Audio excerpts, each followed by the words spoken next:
Good afternoon. Today we're going to be tying two new flies, which are actually variants of the same fly. We'll be tying the red tag wet fly and the red tag dry fly. And I'm going to demonstrate these or show these to you right now before we get any further along. This one is the red tag wet fly. Notice the hackle collar on this fly is stroked back, as are the hackles on most wet flies that we tie. And this one on the other side is the red tag dry fly. And notice in this particular case, the hackles are standing up, which is going to give the fly some buoyancy. I've also tied these in two different sizes because on the video that you would find on the internet, many times this red tag dry fly is tied on hooks from, let's say, size 16 to size 20, because it's representing a much smaller insect, such as a small ant or maybe a small mayfly or something like that. Whereas the wet fly is generally tied on hooks that might range from a size 12 to a 16, something like that. So with that said, I want to give you a little bit of background about the history of the red tag dry fly. And it was developed by a gentleman called named Martin Flynn in about 1850s. And Martin was looking for a dry fly that he could use for fishing for grayling. Most likely, that fly was one that was developed in the British Isles about that time, when there was a lot of development of new patterns for fishing for some of the chalk stream trout that were in that country, as well as grayling being very prevalent in Great Britain and some of those European countries at that time, just as the grayling are still prevalent in North America and probably were here much longer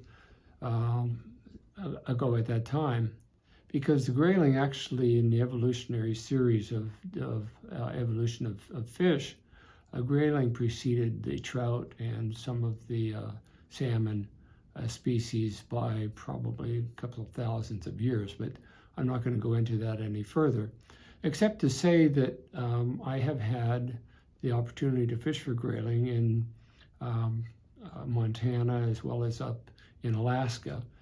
And in doing so, I found that they are, in particular, they are surface feeders. Surface feeder meaning they are looking for insects that are on the surface, such as a dry fly would be. And that's probably the reason why Mr. Flynn developed the red tag dry fly first, and that's the one that you'll find if you were to research the history of this fly. But what is the common or the basic feature of this fly? It's the red tail, which we sometimes would refer to as a hot spot on a fly, and that is something that gets the fish's attention. And perhaps that's the reason why this was a successful fly for Mr. Flynn. And so in tying the wet fly, one of my reasons for tying the wet fly is because this is a good fly to use in the early season. It's dark in color, which is typical of most insects, particularly caddisflies and mayflies, to be darker in color in the springtime. And I do recall back some years ago when I would be fishing this type of fly for trout, it was very effective. And probably, as I said already, it's because of the red tag. And the rest of the insect itself, or the rest of the fly, is probably just imitating flies that might be abundant at that time.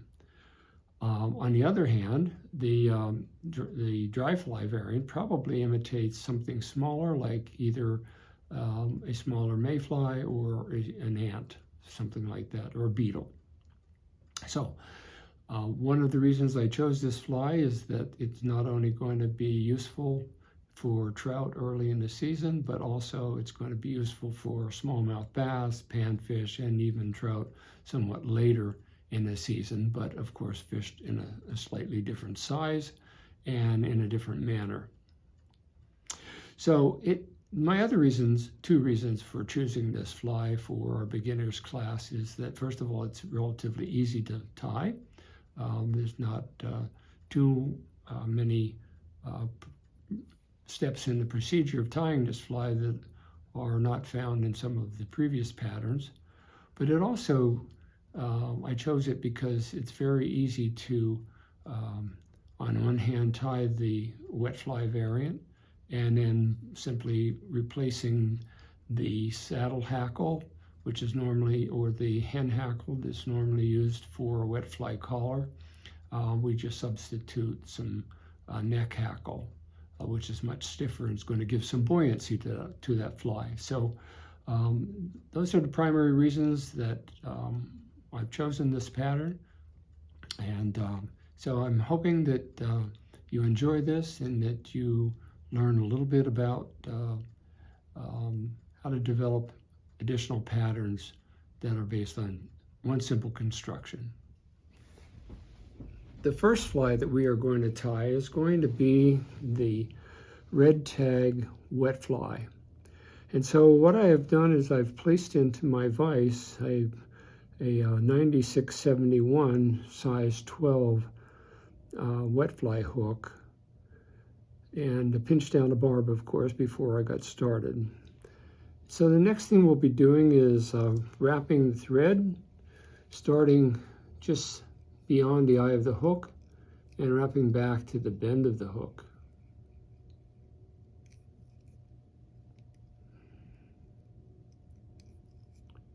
And clipping off then any excess thread.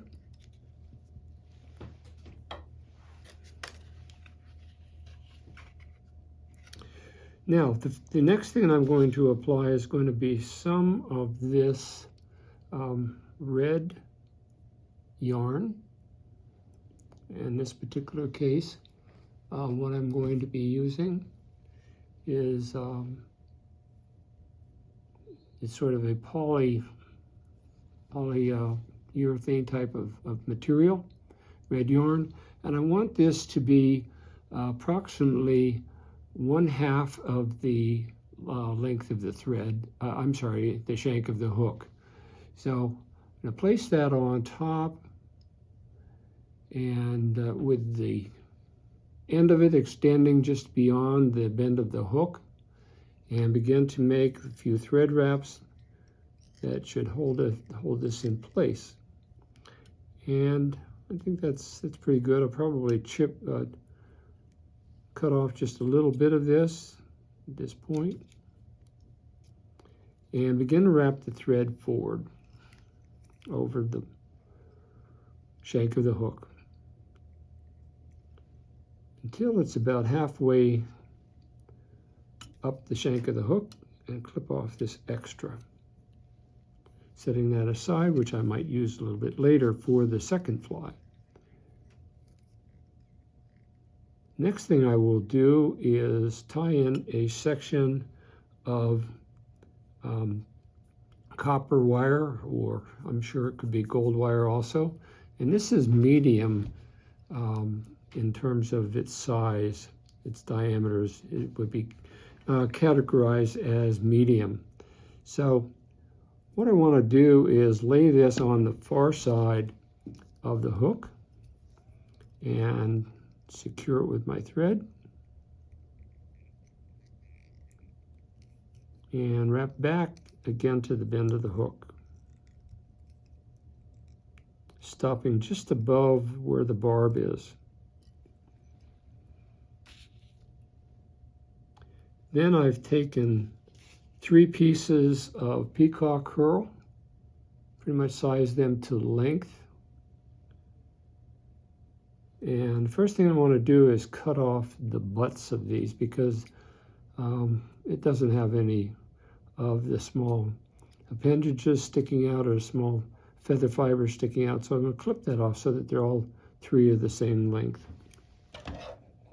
Let me adjust my light a little bit here so it's easier for you all to visualize this.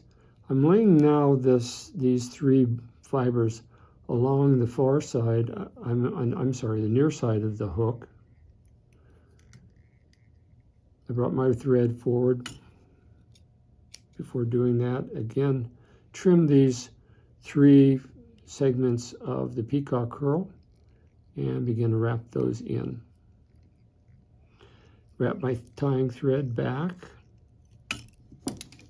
towards the bend of the hook, stopping just about the same place where I tied in the red tag, as well as where the copper wire is now lying. Of course, that's all buried underneath.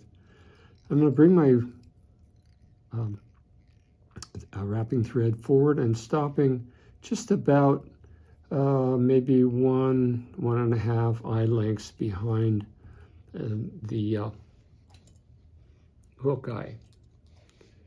And I'll use my whip finisher to just make a knot here to secure the thread in place. Perhaps I generally like to do that because if I'm using the rotary portion of my tool to turn, I don't want that thread to be unwinding, and the knot will help us keep that from happening. Now, I'm holding the 3 pieces of peacock in my hackle pliers, and by the way, this is my favorite hackle pliers. It's a rotary type, which allows you to turn the hackle and apply it, and at the same time you're keeping it straight because the hackle plier has a twisting effect to it, so that it doesn't bind up on you. Now, I can either turn the shank of my fly in a rotary tool, or I can wrap it in such a manner freehand. Once I get up to close to that point that I was talking about, take my thread, shorten it a little bit so it's going to be easier to trap that peacock, and I come behind the peacock with 1 wrap, come in front of it with 1 wrap, and then clip off the excess peacock. Now have the peacock in place.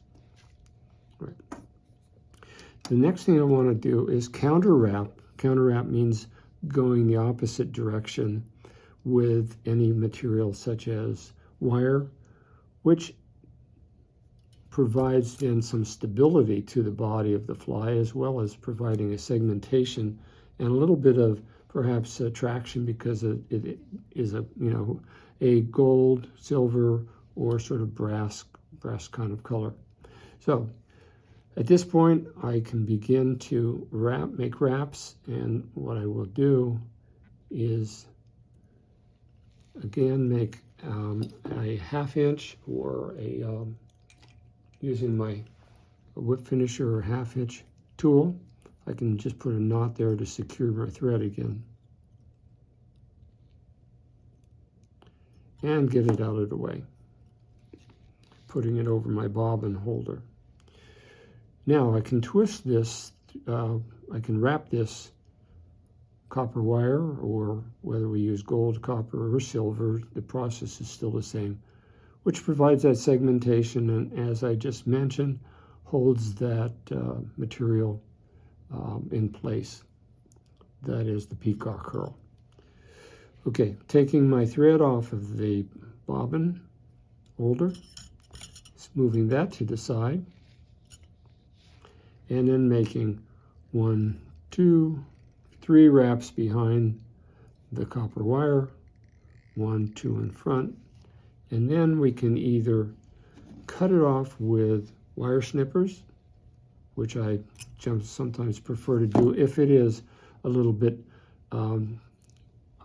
larger diameter copper wire, I choose to take these wire snips and clip it off that way. If it's finer wire, I will choose to just helicopter it by twisting. So now I can sort of bring that thread back to the place where I tied in that wire, and I'm going to attach a feather. And this feather is the brown neck hackle from a hen, or hen neck hackle, as compared to saddle hackle or neck hackle from a rooster. So this is very soft. It will tend to provide some movement to the head of the fly. And so note the next thing that I'm doing, I'm taking the hackle fiber and I'm flaring it back so that as I turn this around the shank of the hook, the fibers are all going to be moving towards the rear of the hook. And I've exposed the tip because we want to use the hackle fibers for this wet fly that are at the tip, not at the butt end of the feather. So I'm just laying that along the side of my fly, along the side of the hook, making 1 or 2 wraps over that, and sort of pulling this back and laying the thread in front of it. Now, I can let my thread hang there. I can grasp this feather with my hackle pliers, and as each turn that I'm making, I'm stroking the fibers back. I think before I do that, I'm going to make 1 or 2 more turns to secure that tip in place. Okay, here we go. So now we take these fibers, and as I'm making a wrap, I'm pulling the fibers back. It's 1 wrap. I'm also, you don't see this, but I'm moistening my fingers, which makes it a little bit easier to draw back that hackle. And with each turn, I'm stroking back some of the fibers that I've just moistened or just drawn to the side. I'll make about 1 more.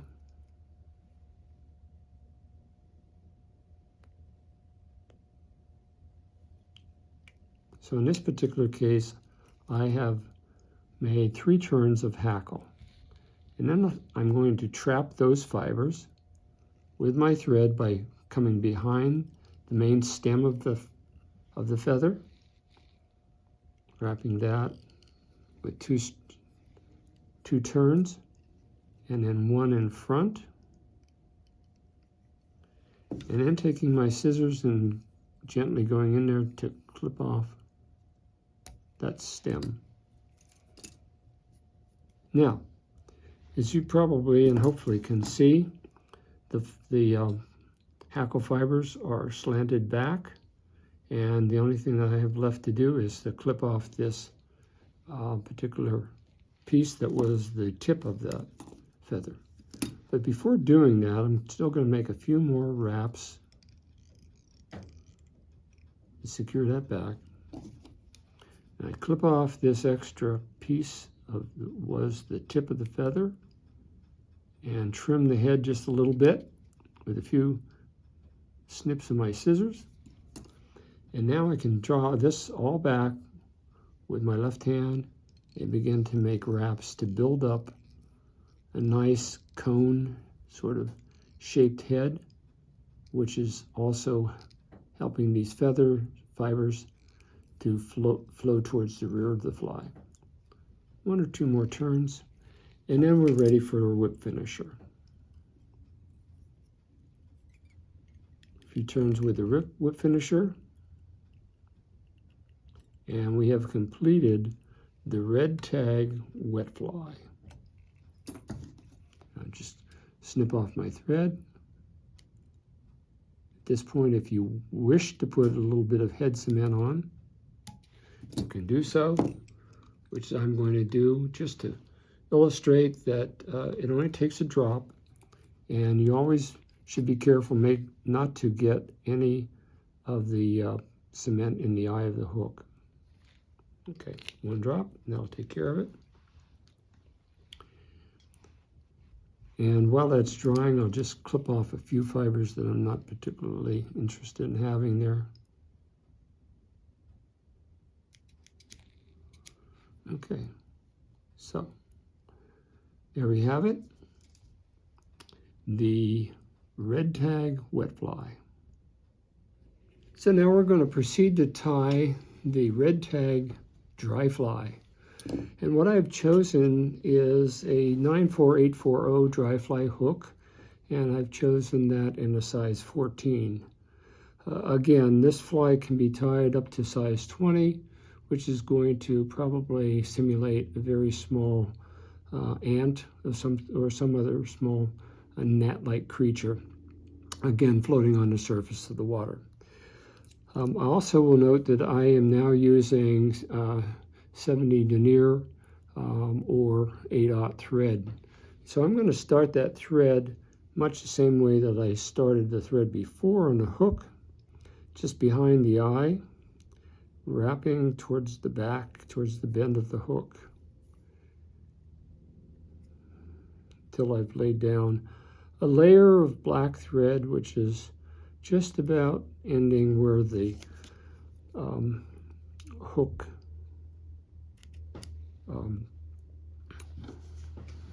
the tip of the hook is. And now I've already pre-sized also a section of the same red yarn, much smaller diameter than what I had before. And as I did in the previous fly, I'm going to size this also so that it is about the full length of the hook is what I'm going to be using, but it's going to be 1/2 of that length is going to be extending beyond the bend of the hook. So lay that on top, trap the thread with between my finger and thumb, pull down in order to keep that those fibers up on top.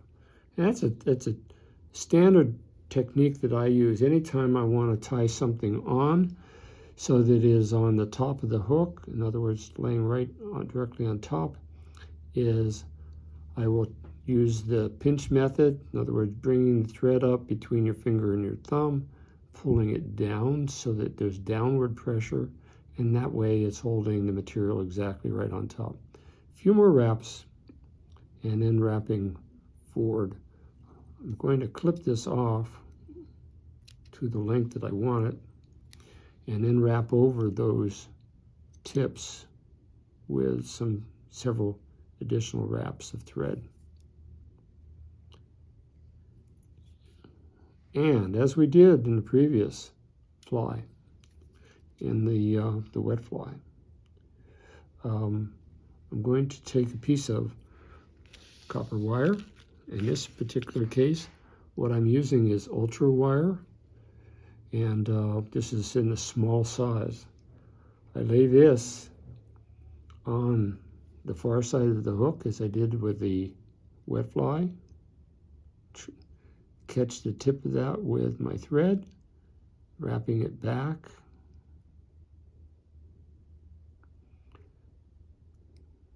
but I'm still not satisfied with that.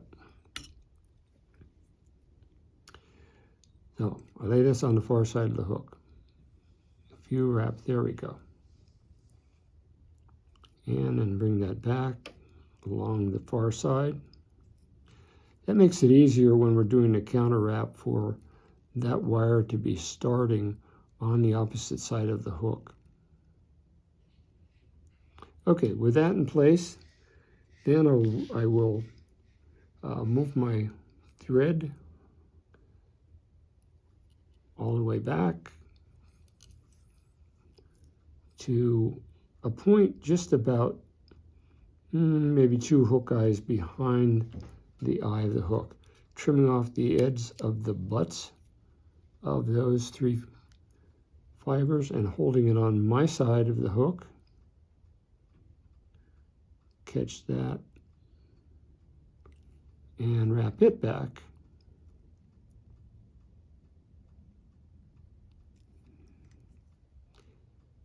until we get to the rear of the fly.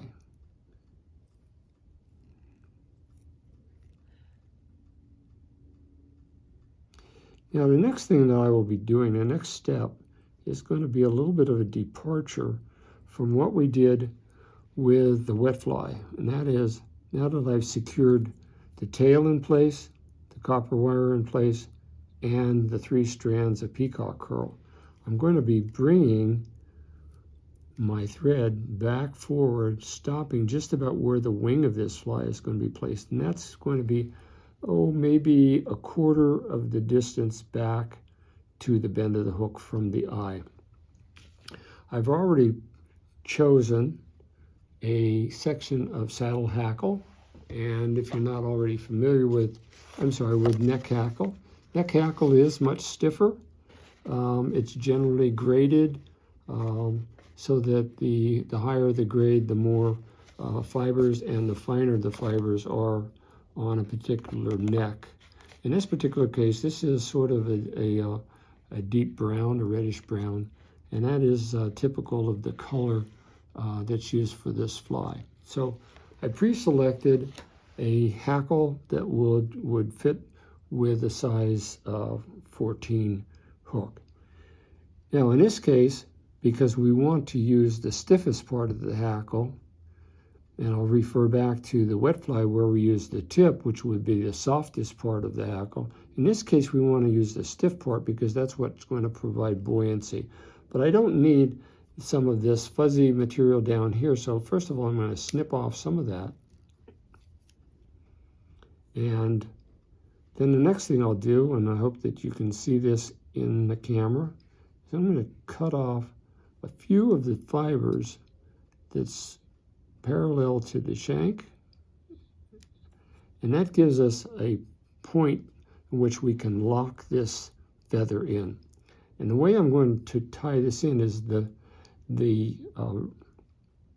convex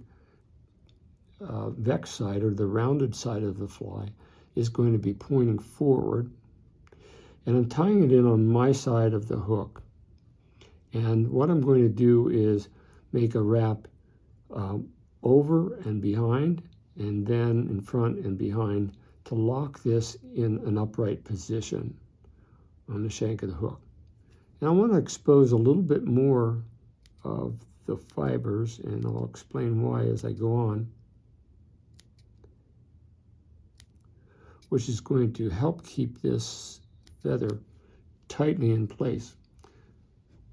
So I'm holding this on my side of the hook. I'm making a wrap around that butt, maybe one more. Then I'm going to come across in front and then behind the far side of it, or the back side of it, to the rear.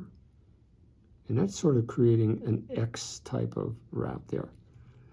And I can secure that then with my half-hitch tool.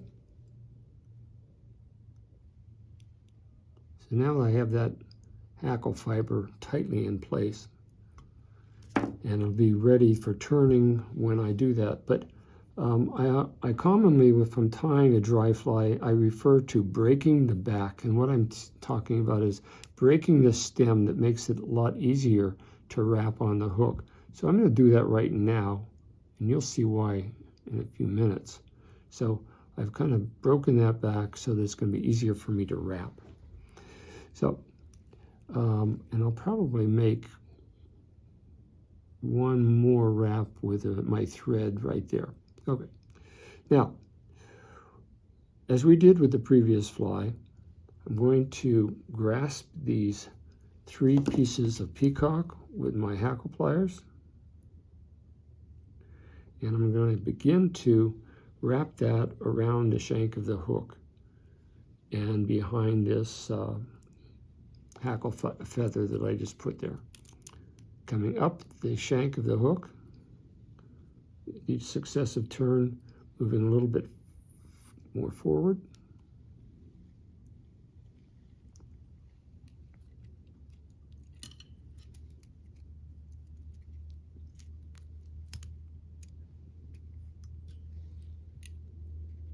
Oh, that one slipped out of my hackle pliers.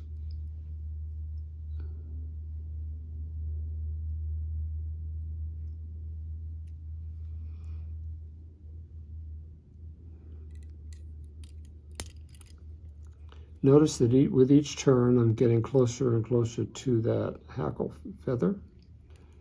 And now I'm coming right behind it. And then one turn in front of it.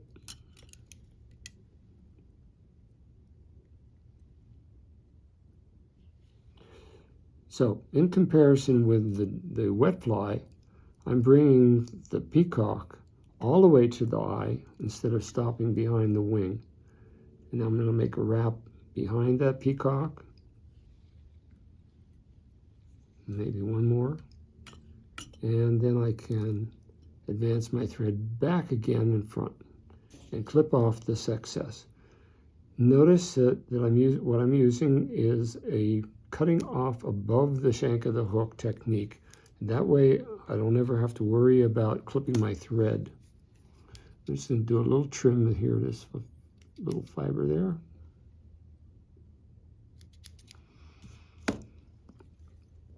And to just hold that in place, I can use 1/2 hitch.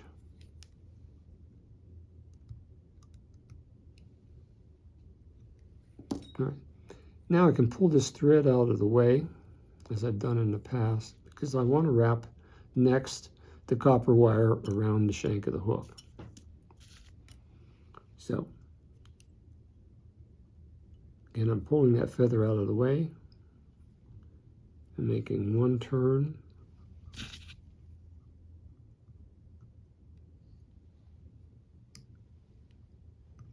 Two turns around the shank of the hook. 3 turns. And as I said in the previous fly, what this wire does is it provides a little bit of a glistening to the body, a little segmentation, but principally what it's doing is it's holding that peacock, which is very easy to break, particularly by the fish's teeth, and it gives you a more permanent fly. Shortening my thread so that I can secure that copper wire right in front. Doing like that with a couple wraps behind, a couple in front. And now I can do what we call helicoptering to break that off.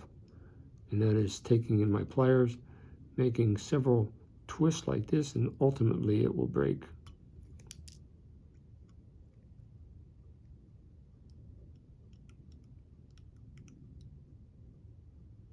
It's a little bit stubborn. There we go. Okay. Still one little piece, which I'll trim off with my needle nose pliers. Should have done that in the first place. Okay. Another 1/2 hitch to hold everything in place. And put this to the side. Now I will hold the feather, the hackle feather, with my hackle pliers, and using the rotary feature of my vise, I'll begin to make wraps going forward, such that the fibers are standing out at 90 degrees. Each wrap, I'm not allowing the feather to twist, but I'm allowing the fibers, instead of facing back, to flare out directly 90 degrees from the shank of the hook. Several more turns.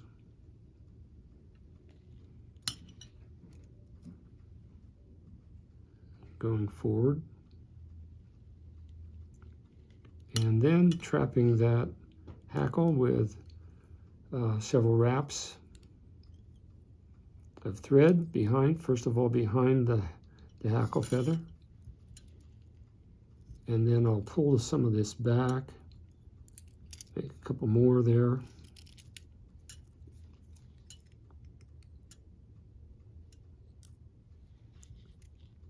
And then one in front. And then clipping off that excess. Now, I'll pull some of this back just to finish off this head.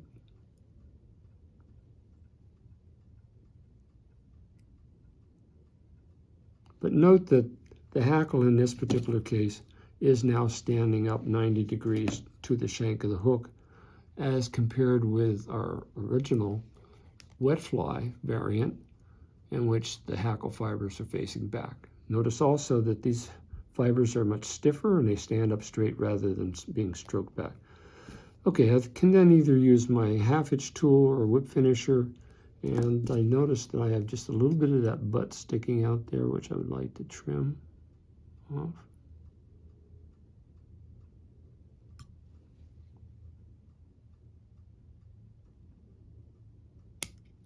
There we go. A couple half hitches and we'll be finished here.